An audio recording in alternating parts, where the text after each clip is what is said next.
Assalamualaikum warahmatullahi wabarakatuh. Salam sejahtera untuk kita semua. Om Swastiastu, Namo Buddhaya, salam kebajikan. Selamat datang kembali di channel Kolover. Kita akan melanjutkan kisah Bun Beng dan Lam Hosio pada jilid ketiga. Marilah kita sekarang memasuki jilid keempat. Lokasi masih berada di muara Sungai Huangho. Kemudian tokoh-tokoh yang hadir di situ adalah Bun Beng, Lam Hosio, Yap Sun, dan Tung Sik Lun, tokoh-tokoh atau utusan dari Pulau Es.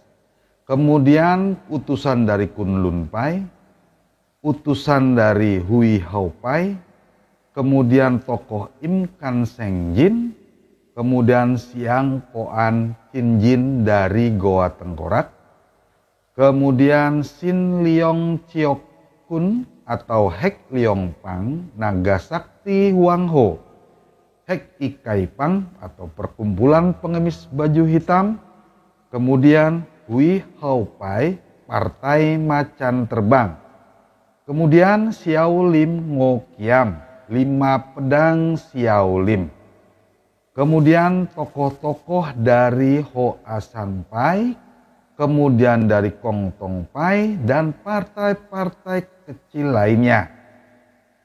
Dikisahkan pada jilid 3 sebelumnya, saat Lam Hosio dan Bun Beng beristirahat di perahu kecilnya, datanglah beberapa orang yang tidak berniat jahat mencelakainya, dan sudah diketahui itu oleh Lam Hosio.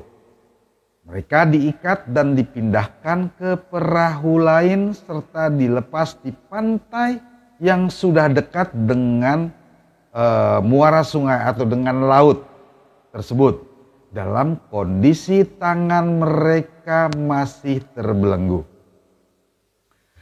Akhirnya dengan kehebatan atau keahlian Lam Hosio dapat membuka belenggu tersebut, kemudian dia mengajarkan bagaimana caranya melepaskan belenggu yang sangat kuat itu kepada Bun Beng. Akhirnya Bun Beng pun dapat melepaskan belenggu tersebut dengan sendirinya. Sebenarnya ada apakah yang terjadi sampai-sampai Lam Hosio dan Bun Beng harus dilepas di muara Sungai Huangho tersebut? Ternyata tokoh-tokoh Kang Ou yang berkumpul untuk mengadu pibu di muara tersebut dalam pengawasan pemerintahan Manchu. Artinya pemerintahan Manchu yang sudah mengetahui para tokoh-tokoh dunia Kang Ou itu akan berkumpul di muara sungai tersebut. Yang lebih menggegerkan lagi dengan kehadiran atau datangnya utusan yang tidak pernah disangka-sangkanya itu, yaitu dari Pulau Es, yaitu tokoh Yap Sun dan Tung Sik Lun. Semua tokoh-tokoh maupun perkumpulan yang datang mengklaim atas kekuasaan wilayah masing-masing serta tersebarnya isu atas hilangnya pusaka-pusaka dan kitab-kitab dari keluarga Suling Mas. Sehingga timbulnya gesekan-gesekan di antara mereka, akhirnya membuat kesepakatan untuk berkumpul di muara Sungai Huangho. Inilah yang mendasari dari berkumpulnya pendekar-pendekar di muara Sungai Huangho untuk diadakan pibu. Karena pibu yang diadakan tanpa perjanjian lebih dulu itu sebenarnya bukanlah pibu biasa. Dan biarpun tidak diucapkan, telah dimengerti oleh semua yang hadir bahwa pibu ini lebih pantas dikatakan memperebutkan hak. Siapa yang menang akan berhak mencari pusaka-pusaka dan kitab-kitab yang dikabarkan hilang tersebut di lokasi ini. Nah, Bun Beng memperhatikan dengan mata terbelalak sehingga Lam Hosio menenangkan Bun Beng jangan sampai dia kaget dengan kondisi semacam itu. Bun Beng saat itu hanya memperhatikan dengan mata terbelalak. Heran. Bun Beng memperhatikan terus sepak terjang para tokoh-tokoh Kangou tersebut. Dari keseruan pertandingan tersebut yang diadakan untuk mengadu Pibu tersebut, akhirnya Lam Hosio yang tadinya tidak ingin masuk ke dalam arena atau pertandingan Pibu tersebut, akhirnya dia terseret dalam pertandingan tersebut. Awalnya sih bukan karena Lam Hosio ingin bertarung, tapi karena ada pertikaian adu mulut dengan Tosu Hok Cincu. Nah, tiba-tiba akhirnya para pendekar dari Pulau Es akhirnya setelah dilerai oleh tokoh-tokoh Pulau Es, malah Tosu tersebut menantang tokoh-tokoh Pulau Es untuk bertanding Pibu dengannya. Kemudian terjadilah Pibu antara Tosu Hok Cincu dengan Yapsun, tokoh dari Pulau Es. Pertempuran cukup begitu seru karena memang Tosu Hok Cincu ternyata ilmunya masih jauh di bawah dari tokoh Pulau Es tersebut. Pertempuran tidak berlangsung lama, kemudian Tosu tersebut mengaku kalah dari tokoh Pulau Es tersebut. Kemudian setelah